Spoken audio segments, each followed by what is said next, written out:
Hi, I'm Kathleen Laster, and Coach Sloat has asked me to come and speak a little bit about Bridget Mix and her artwork that's going to be in the silent auction later this evening.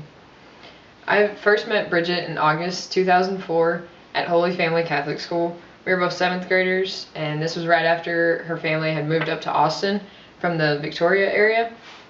We became friends right off the bat, cracking jokes, causing havoc in middle school. We became pretty good friends, played all the sports together, just middle schoolers without a care in the world.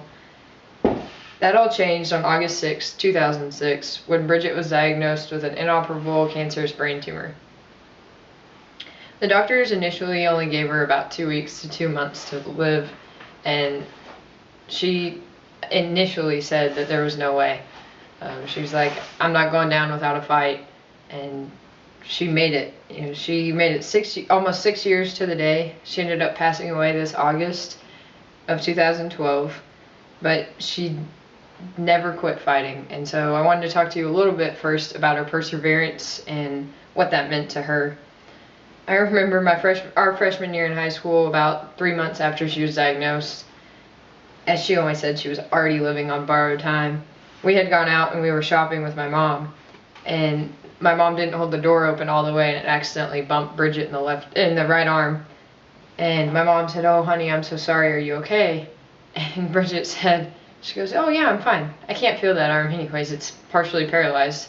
And of course, we were all just like, "Oh, Bridget, I'm so sorry." She goes, "I don't know why you're sorry. I'm left-handed." And I think that just showed Bridget's spirit and what was important to her. Here towards the end, I guess it was about July, we were talking, it was probably 3 o'clock at night, and we were just talking about memories and good times and, what was coming, and she was kind of helping prepare everybody, and we were laying there and she was telling stories, and I said, "Bridget, it's like 3 o'clock in the morning. If you want to keep talking, we'll talk, but you should probably get some sleep." And she, "Well, Kathleen, I'm not feeling all that great. I'm not sure, if I'm going to be here in the morning." I said, "Okay, well, then let's talk." And the best friend in you kind of kicks over, and you just want to use every minute you have. But that next morning she did wake up, and she was incredible. She woke up, rolled over, and said, "Kathleen, I'm up." And I said, "Yeah, you're up." And she fist pumped and said, "I have one more day." And I think that's incredible. For someone as sick as she was, with every right in the world to just want to go to heaven and see God be without pain, she wanted one more day to make a difference, to be there for her family and friends, and to finish her artwork. And I know some of her pieces of art are here today, and her art has always been important to her. She's been an incredible artist since the day I met her. I'm sure that started way before then, but I remember in 7th grade she was showing us all up, doing incredible drawings, but most of her art stems from her wanting to glorify our God.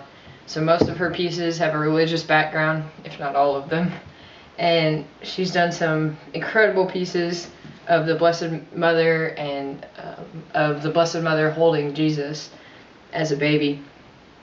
And so I know it was important for her to have those extra days to work on artwork that she could leave behind for her friends and family.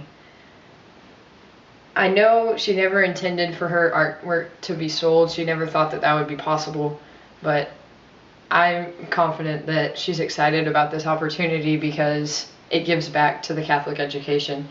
And Bridget's faith was one of the most important things to her, so for her to be able to help with Catholic education funds for other students is incredibly important for her. I just have one last story about her faith and how it branches all playing fields, including the basketball court. Our 7th grade year, we were playing in the Holy Family tournament. It was like our district championship, and we were playing at Hill Country, and it was overtime. We were down by 1 point, and I had to shoot free throws.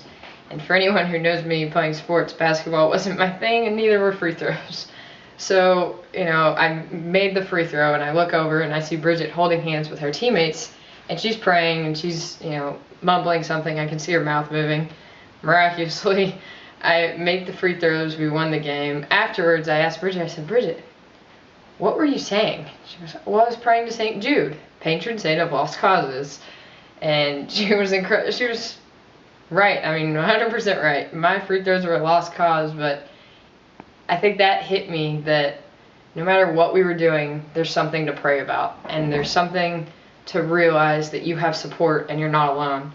And as hard as it's been without Bridget here, I know that I have that incredible support up in heaven, and she's always praying for us. So I'd like to invite y'all to look at all of her pieces and to realize that all of these pieces meant something to her and her Catholic religion. It also means a lot for the silent auction going back towards the education fund for St. Dominic Savio. So thank you for being here. Thanks for keeping her memory alive, and enjoy the night.